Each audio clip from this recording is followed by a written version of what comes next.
السلام علیکم ورحمۃ اللہ وبرکاتہ۔ امید کرتا ہوں کہ آپ حضرات خیریت سے ہوں گے۔ ناظرین، کیا مستورات کا تبلیغی جماعت کے لیے گھروں سے نکلنا جائز ہے؟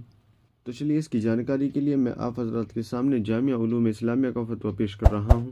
آپ سے گزارش ہے کہ ویڈیو کو پورا سنیے گا اور دوسروں کو شیئر بھی کر دیجیے گا۔ تو چلیے فتویٰ دیکھ لیتے ہیں۔ چنانچہ کسی سائن نے جامعہ علوم اسلامیہ سے سوال کیا ہے، خواتین کے لیے تبلیغ کے لیے نکلنا کیسا ہے؟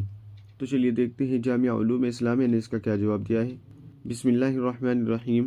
مستورات کو تبلیغی جماعتیں نکالنا شرعی و فقہی اعتبار سے درست نہیں، البتہ خواتین کی اصلاح اور دینی تربیت کے لیے علاقے کے کسی گھر میں باپردہ اہتمام کے ساتھ مستند متدین عالم کی وعظ و نصیحت کی مجلس رکھی جا سکتی ہے، جس میں خواتین شرکت کر سکتی ہیں، اور ایسا کرنا خود رسول اکرم صلی اللہ علیہ وسلم کے عمل سے بھی ثابت ہے۔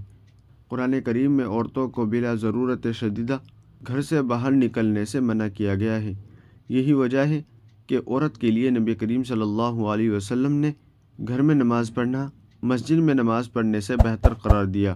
نبی کریم صلی اللہ علیہ وسلم سے جب عورتوں نے مردوں کی جہاد میں شرکت اور فضائل حاصل کرنے اور ان فضائل کو حاصل کرنے کی تمنا ظاہر کی تو آپ صلی اللہ علیہ وسلم نے فرمایا کہ تم میں سے جو گھر میں بیٹھی رہے وہ مجاہد کا اجر پائے گی۔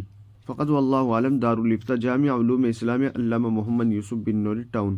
ناظرین، امید ہے کہ مسئلہ آپ کی سمجھ میں آ گیا ہوگا۔ ویڈیو کو دوسروں تک شیئر کر دیجیے گا اور چینل کو سبسکرائب بھی کر دیجیے گا۔ تو چلیے پھر ملتے ہیں کسی دوسری ویڈیو میں۔ السلام علیکم ورحمۃ اللہ وبرکاتہ۔